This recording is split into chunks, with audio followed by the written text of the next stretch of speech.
All right, ready to dive deep. Always. Today, it's Adlerian psychology, and our guide is the courage to be disliked.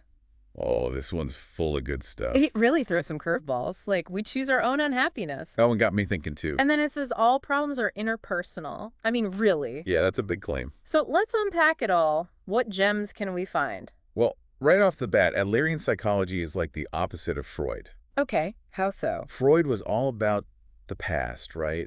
Childhood trauma shaping us. Yeah, that whole thing. Adler says, nope, past doesn't matter. It's the future we're aiming for, our goals. That's what drives us now. So less about what happened to me, more like, what am I trying to get to? Exactly. Even if we're not aware of it. That's where the choosing unhappiness comes in. That's a tough one to swallow. It is. The book starts with this story, a guy who's a total shut-in. Right. I'm thinking, okay, something awful must have happened to him. Trauma, yeah. But the book says, hold on. What if being a shut-in is a choice, driven by some goal he has now? It's saying even with negative behaviors, there's a purpose behind them. Not that it's good, but there's a reason. So maybe the shut-in wants control. Or to avoid something scary. Or even to get attention in a twisted way. Could be. Yeah. The point is the behavior is serving some goal. Okay, so even shutting yourself away, it's achieving something. But if our lifestyle is based on these choices, even subconscious ones, can we actually change? Most people want to change something, but it feels impossible, right? Absolutely. Adler says we absolutely can change. He uses this well water analogy. Well water. Yeah. So well water, it stays pretty much the same temperature year round. Right. Like the facts of our past, they don't change. Gotcha. The past is the well water, always there. But in summer, that well water feels cool and refreshing. It's true. In winter, same water, but it feels warm and comforting. Makes sense. Our past is like that. It's objective, but our interpretation, how it feels to us now, that's what matters. So we don't control the well water temperature, can't change the past, but we control how we react to it, how it affects us today. Exactly. That's actually kind of hopeful. It is.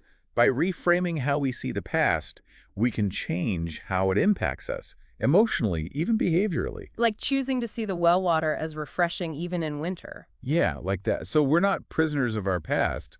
We can break free. Which leads to another big concept, feelings of inferiority. Yes, those. Adler says these feelings, they're subjective, not objective truth. Right, it's our perception. There's a story about a philosopher who felt inferior. He was shorter than average. I remember that one. He carried that feeling for years. Then a friend's like, hey, your height makes you approachable, relatable. Simple change of view, huge difference. His height was a fact, but its meaning, that was all him. Totally. Makes you think, maybe inferiority complexes are just excuses. To avoid stuff, yeah. Protect the ego. The book argues that these complexes, even superiority complexes, they're ways to avoid life's challenges. Easier to say I'm not good enough or I'm too good than to actually try and maybe fail. And that avoidance, it's sneaky, like boasting, one-upping people. Right. The book says those can be signs of insecurity, overcompensating. Makes sense. So you're busy proving yourself, you miss out on real connection, You're always competing. which Adler says is a myth. Life's not a competition. Nope. We're all on the same plane, just at different speeds. So focus on being your best self, not beating someone else. That's what healthy inferiority is about. Comparing yourself to your potential, not other people. So it's an internal journey. Exactly. I guess that ties into seeing others as comrades, not rivals. Totally. Instead of competing, you can collaborate. Support each other, celebrate wins. That's refreshing. Especially these days, everything's so competitive. But how do we actually live this out, especially with people we're close to? Oh, that's where separating tasks comes in. Key principle in Adlerian psychology.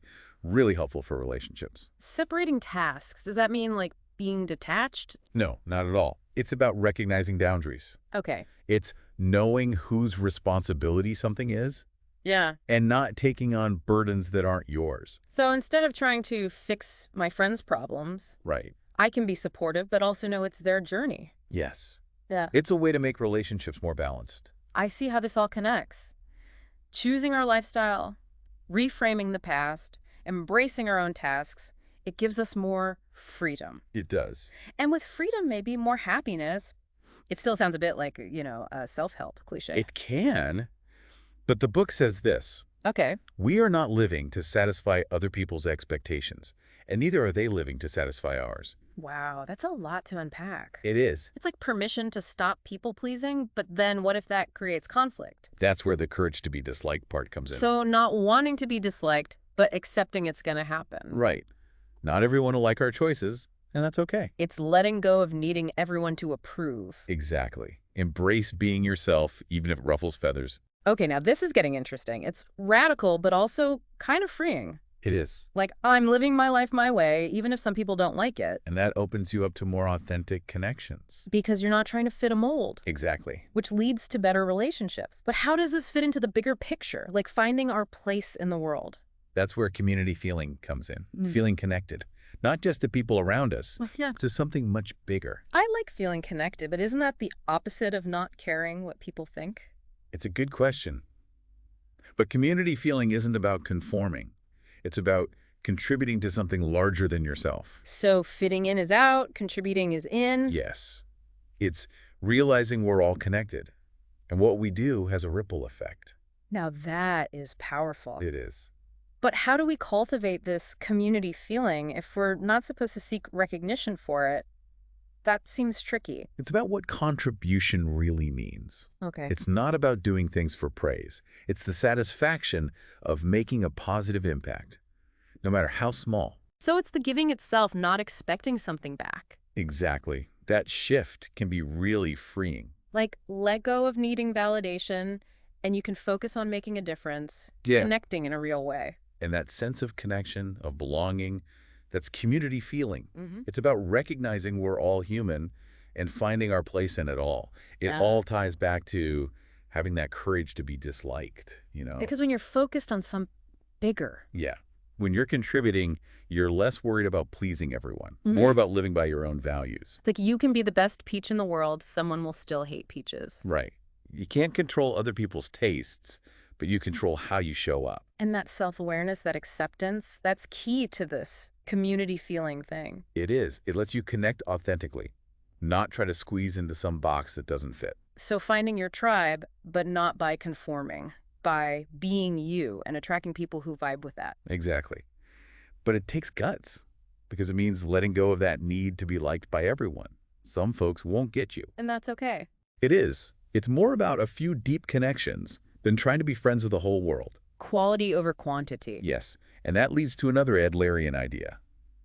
Horizontal relationships. Okay, tell me about those. So these are relationships built on equality, respect, understanding each other. You see the other person as a comrade, not above or below you. I like that. Everyone's on the same level. Exactly. And this changes how you interact. You move away from power struggles, competition. So no more one-upping each other. Not about that. Yeah. It's about collaboration, supporting one another, celebrate successes together. Okay, I'm on board with that. And with that comes encouragement. Adler was big on encouragement over praise.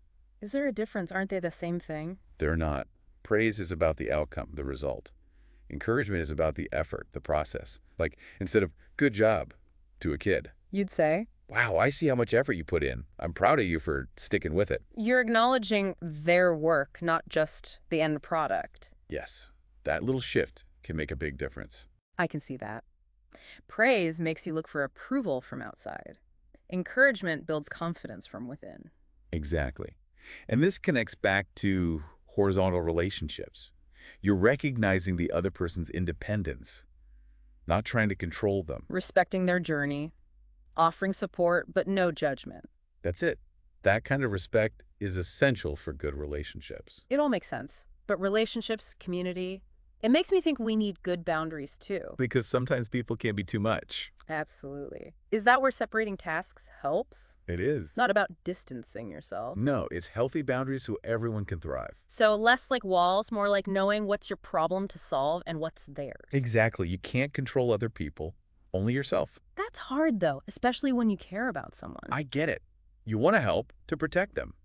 But sometimes the best help is stepping back. Or you get tangled up in their stuff. The book uses this analogy, Alexander the Great and the Gordian knot. This super complicated knot, impossible to untangle. Alexander, he just slices it with his sword. Love that. Sometimes the simplest solution, even if it's unexpected, works best. So how do we cut the knot in relationships? How do you know when to step in, when to back off? It's about figuring out whose task it is. Yeah. Your problem, you own it. Their problem, you support, but don't take over. So trust them to handle it their way, even if you think you know better. Even then, it's about respect, letting them learn from their own experiences. That's how we all grow, right? Figuring things out for ourselves. It is. And that takes us back to the courage to be disliked. Because setting boundaries, it might upset someone. They might feel let down or even mad at you. True. So you got to be okay with that. Knowing you're doing what's right for you and for the relationship. Choosing what's true over what's easy. Yeah. Which is tough with all the pressure to fit in, to be liked. It goes against the grain, but it's liberating once you get it. Because you're free to be yourself. Find connections based on respect, not just pleasing everyone. And that's where real happiness comes from. Speaking of happiness, the book says if you get Adler, you can be happy right now, in this moment. It does say that. Really? Mm-hmm. Because the world's always saying, achieve this, get that, then you'll be happy. Always in the future, yeah. Yeah. But Adler's saying happiness isn't a destination, it's how you are. So you find joy in the present moment no matter what. Exactly. It's about energial living, being present, engaged in life, not chasing some outcome. Okay, energial living. What's that like? It's focusing on the journey, not just the goal. Enjoying the simple things, the process. So not, I'll be happy when, but I'm happy now. Yes. Happiness is inside you, not determined by outside stuff. That's powerful. It means you choose to be happy. You do. And that's where the courage to be normal comes in. Courage to be normal. When I first heard that, I thought it meant giving up, settling. I get that. But it's not about lowering your standards. It's realizing your worth doesn't come from achievements or what others think. Exactly. You embrace being you, even if you're not the most talented or whatever. So not being average, but being content with who you are. Yes. And that takes courage, because society's always telling us to be exceptional. It's like bucking the trend, finding a way to just be. And that's what the courage to be disliked is all about. Being yourself, living by your values, finding happiness now. It's like getting permission to let go of all those crazy expectations we put on ourselves. Just be right here, right now. I can see how that would lead to some peace. And freedom. You're not always chasing something. You can actually enjoy what's around you, the simple stuff. Connect with people on a real level. You shift from what you're missing to what you already have, from what you're chasing to what you're living right now. That's it.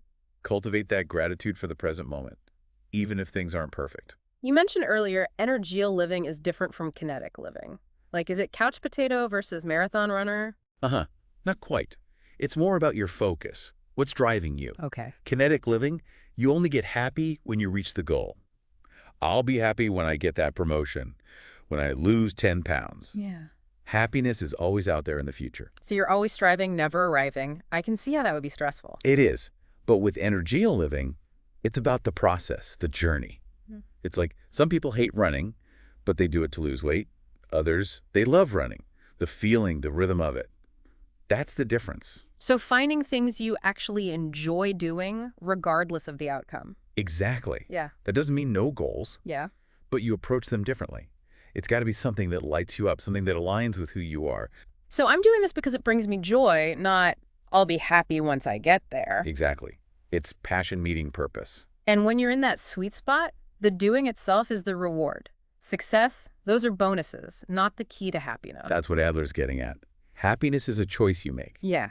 Every moment. Not just something that happens to you. It comes from within. Exactly. So it doesn't matter what's going on around you, you can still choose happiness. Which is wild considering how the world is, always telling us we need this, that to be happy. It is countercultural, but it really speaks to people who are looking for a different way to live. A more genuine way. Yes. And it all comes back to being okay with not being liked by everyone. When you choose to live by your values, be yourself. Some folks won't like it. It's true. But at the end of the day, what matters is being true to yourself. More than what anyone else thinks. Exactly. You can't please everyone, and trying to is just going to make you unhappy. So you trust that the people who get you, the ones who matter, will be there. They'll see your authenticity, and they'll appreciate it.